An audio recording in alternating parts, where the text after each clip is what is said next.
Le Kosovo, il y a 20 ans, l'OTAN lançait une offensive contre la Yougoslavie, encore à l'époque de Slobodan Milosevic, et donc une offensive qui aboutissait au retrait de l'armée serbe du Kosovo.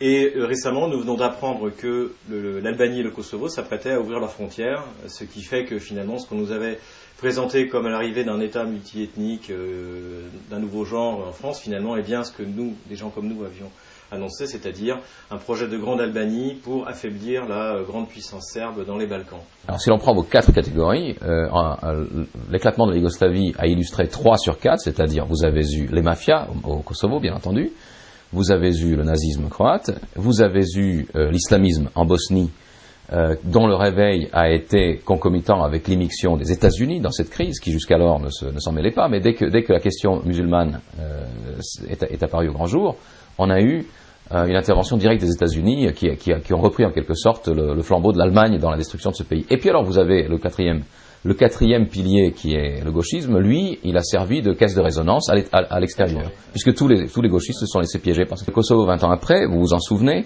Donc le 24 mars 1999, l'OTAN a déclenché une guerre totalement illégale, bien entendu, contre la République fédérale de Yougoslavie, Serbie-Monténégro à l'époque. Une guerre qui devait durer peut-être 3 jours parce qu'ils pensaient que les Serbes prendraient peur, mais qui a duré 78 jours. C'était un bombardement massif qui a impliqué des dizaines de milliers de sorties aériennes. Vous vous en souvenez peut-être, mais enfin c'était une opération, la plus grande opération militaire depuis la Deuxième Guerre mondiale. Donc c'était un bombardement massif qui avait pour but premier de détruire l'infrastructure industrielle civile de la Yougoslavie. Il y a eu très peu de morts militaires. C'était surtout, ça visait surtout les civils, donc c'est un crime de guerre caractérisé. D'ailleurs, l'armée, on se souvient de l'armée serbe qui quitte le Kosovo, elle est en parfait état. Elle est en parfait état, il y a eu, je crois, 9 ou 10 blindés détruits, quelques avions et puis quelques dizaines de morts d'hommes, mais des milliers de morts civiles. Donc c'est un crime de guerre caractérisé, peu importe. On a signé le 12 juin un accord à Kumanovo, qui faisait suite à des menaces, je l'ai appris par la suite, ce n'est pas encore entré dans la conscience et dans les informations, mais les menaces, semble-t-il, qui avaient été adressées à Milosevic avant l'accord de Kumanovo, c'était le déploiement d'un vrai tapis de bombes sur Belgrade, s'il ne cédait pas. C'est ce qu'on dit. Quoi qu'il en soit, un accord a été signé, qui a été entériné ensuite par la résolution 1244 des Nations Unies, qui fait toujours référence. Donc le Kosovo, c'est la Serbie. Du point de vue du droit international. Laquelle résolution, du point de vue du droit international, affirme la souveraineté de la Serbie sur le Kosovo. Comment des États membres des Nations Unies, membres du Conseil de sécurité des Nations Unies, mais membres permanents du Conseil de sécurité, comme la France, pouvaient-ils faire l'impasse sur cette résolution et reconnaître la souveraineté de cette province de Serbie, reconnue comme telle par une résolution qu'ils avaient eux-mêmes signée. Et ils le font au moment où l'on découvre que cette province est en train de se livrer à une épuration ethnique complète de tout ce qui n'est pas albanais. Épuration ethnique dénoncée pas par les Serbes, mais enfin par des organisations humanitaires internationales, par des observateurs, par les minorités ethniques non serbes qui sont expulsées elles aussi, y compris les Turcs par exemple.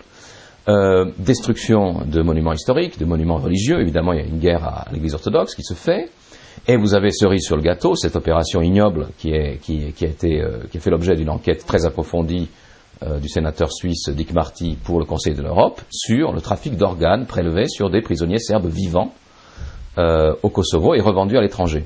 À l'époque, vous vous en souvenez peut-être, les images ont fait le tour du monde, lorsque un journaliste a signalé au Gauleiter, c'est-à-dire au préfet du Kosovo de l'époque, au gouverneur du Kosovo, M. Bernard Kouchner, qu'il y avait des soupçons de... Il s'était esclaffé. Il s'était esclaffé, il a dit mais allez vous faire soigner. Je ne sais pas qui devrait aller se faire soigner. La vente des organes. Mais vous êtes malade, non? J'ai une tête à vendre des organes, moi.